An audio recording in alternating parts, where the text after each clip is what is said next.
Hello, EPFO ने finally अपना co-pilot project launch कर दिया है, जिसके अंतर्गत ईपीएफओ इन अप्रोप्रिएट अकाउंट के अंदर सीधा पैसा क्रेडिट करने वाली है।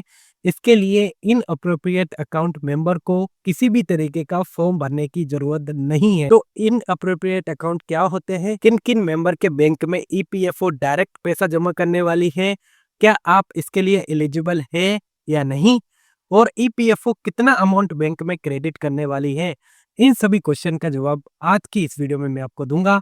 तो वीडियो को अंत तक जरूर देखना। हेलो, मेरा नाम है वैभव। पिछले 6 साल से पीएफ का वर्क कर रहा हूं। अगर आपको पीएफ में कोई इशू आ रहा है तो मैंने चालू की है 1-on-1 कंसल्टेंसी सर्विसेज।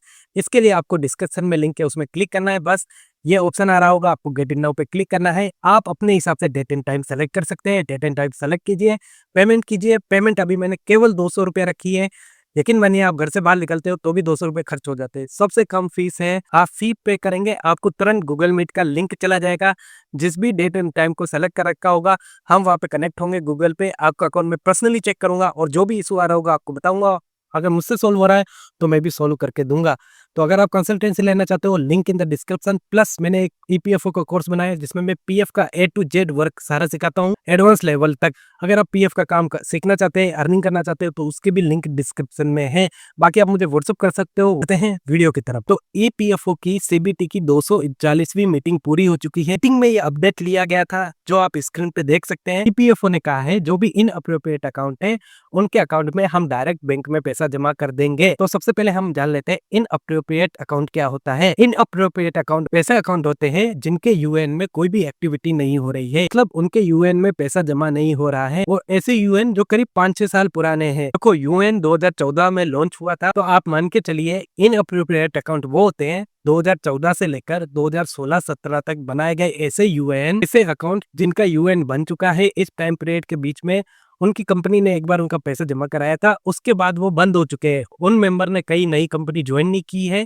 और अकाउंट में अभी पैसा जमा नहीं आ रहा है, उन्होंने लेफ्ट कर दिए सर्विसेज। ईपीएफओ की डेफिनेशन है कि 3 साल से पुराने अकाउंट जिसमें पैसा जमा नहीं हो रहा है उसे इनअप्रोप्रिएट अकाउंट कहा जाएगा 58 की एज के बाद। लेकिन इस कंडीशन में वो पुराने यूएन को ले रहे हैं। तो आप मान के चलिए 2014 से 16 के बीच के 17 के बीच के यूएन जिसमें केवल मेंबर ने 1-2 महीने काम किया है, उन यूएन को हम इन अप्रोप्रिएट अकाउंट बोलेंगे जिनकी केवाईसी नहीं हुई है, सिर्फ आधार लिंक है। अब ईपीएफओ क्या करेगा, ऐसे अकाउंट को ढूंढेगा और उनमें से जिनका बैलेंस 1000 रुपए या 1000 रुपए से कम है, याद रखिएगा बैलेंस उन्होंने तय किया है अभी केवल 1000 रुपए, मैक्सिमम 1000 रुपए हो सकता है और 1000 रुपए से कम। ऐसे जो मेंबर हैं उनके बैंक में डायरेक्ट ईपीएफओ अमाउंट क्रेडिट करेगा। अब ईपीएफओ कौन से बैंक में अमाउंट क्रेडिट करेगा, उसके लिए ईपीएफओ देखेगा कि मेंबर के यूएन में आधार लिंक है या नहीं। जिन भी मेंबर के यूएन में आधार का लिंक है उन मेंबर की डीबीटी से, डीबीटी यानी मेंबर के आधार कार्ड में कौन सा बैंक अकाउंट लिंक है। डीबीटी आप सब समझते हैं कि कोई भी गवर्नमेंट अगर योजना आती है उसका बेनिफिट मिलता है तो वो डीबीटी के द्वारा मिलता है, बैंक में जो अकाउंट लिंक है उसमें मिलता है। ईपीएफओ भी सेम प्रोसेस यूज कर रहा है।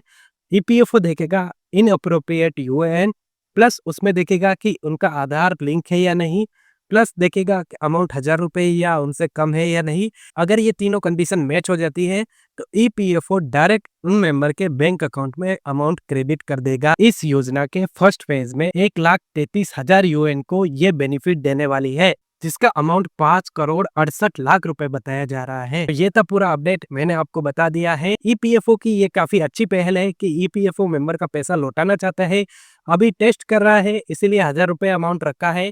धीरे धीरे इस अमाउंट को बढ़ाया जाएगा और हो सकता है ईपीएफओ आने वाले टाइम में बैंक केवाईसी को रिमूव ही कर दे, डायरेक्ट डीबीटी से बैंक अकाउंट में पैसा डालने लग जाए। तो ईपीएफओ का काफी अच्छा अपडेट है। कैसा लगे ये अपडेट मुझे कमेंट सेक्शन में जरूर बताना।